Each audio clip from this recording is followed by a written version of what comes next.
Well, good afternoon, ladies and gentlemen. If you don't know me, my name's Steve, and I have the honour of being the father of this beautiful bride, Lisa. Today is, of course, a celebration, not just of love that has united Lisa and Mark in marriage, but also the families that have created, moulded and influenced them, the lives of these two special people. So Doreen and I would like to extend a very warm welcome to Sue and Mike and their family, and to relatives and friends of both families. Thank you for joining us in celebrating this very special day. However, I am fully aware that my main function this afternoon is to warm you, the audience, up for the star performers.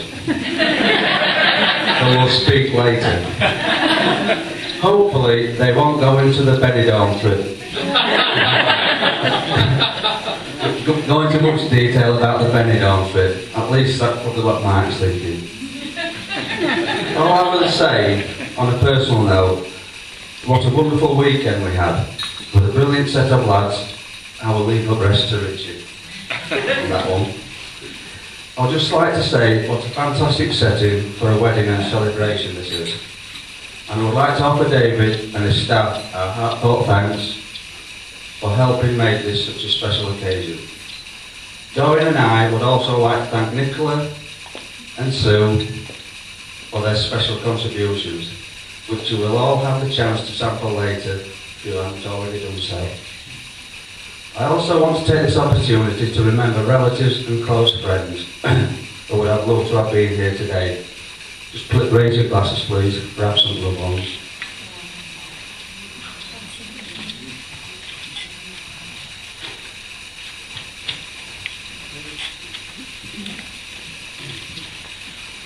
Now, as a man, you realise that weddings are something that require a massive amount of organisation and planning.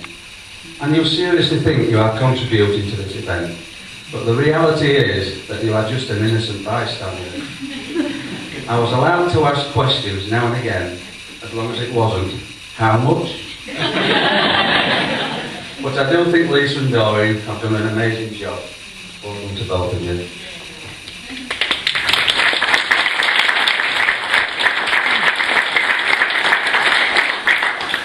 Looking back, I clearly remember another special day for Doreen and I on a Monday, 12,029 days ago. You worked that one out.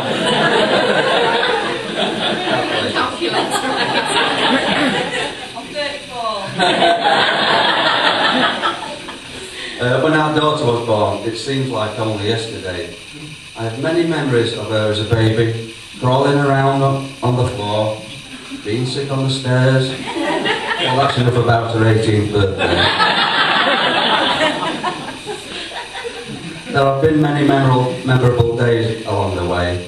Her first day at school, the day she told us she had the lead part in the Christmas play at school, just to be the golden goose. The many Christmas mornings when it was always a battle between Lisa and her granddad to see who could get to their presents first. And this could be any time from 3 in the morning. It was always a bonus when it went to 6. Making snow angels in the roundabout after taking Meg and Lena on long walks in the snow. Lisa wearing Doc Martin boots and shorts for the entire week's holiday in Scotland, even in the pouring rain. You remember this one, the Labrador puppy pinning you down on the floor because she had ice cream all over her face. Get up with you. Like most parents, I could go on reminiscing forever, but suffice to say that Lisa has brought us much joy and happiness. As I escorted her to the ceremony today, there could not have been a prouder man. And as we walked side by side, I thought, and I'm sure you will agree, that Lisa looked absolutely stunning. Of course, fathers are naturally biased where their daughters are concerned, but in my opinion, Lisa has grown into a beautiful, independent woman with many special qualities. She's very honest, popular and extremely loyal to family, friends and colleagues alike, and has always been a fantastic daughter to myself and Doreen. We are both extremely proud of it.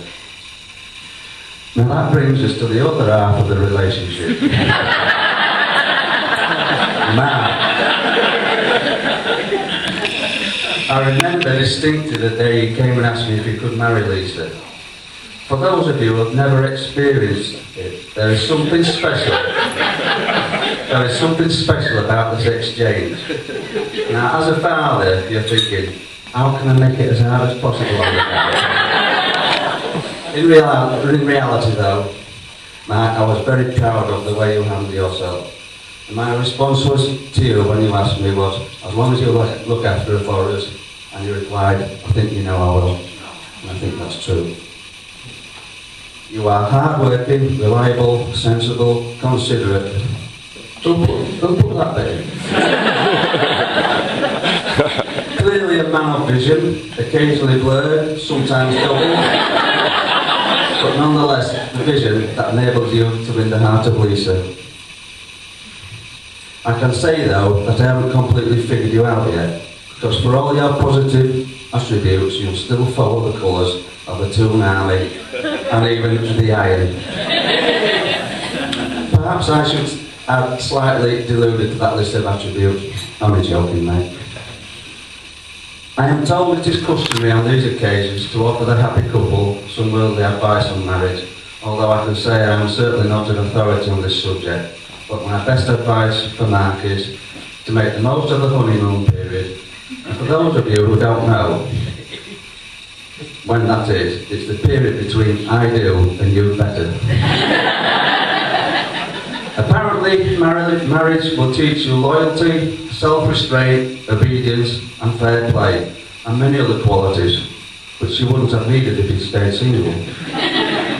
But on a more serious note, success in a marriage is not about finding a person you can live with, it's about finding that special person you can't live without.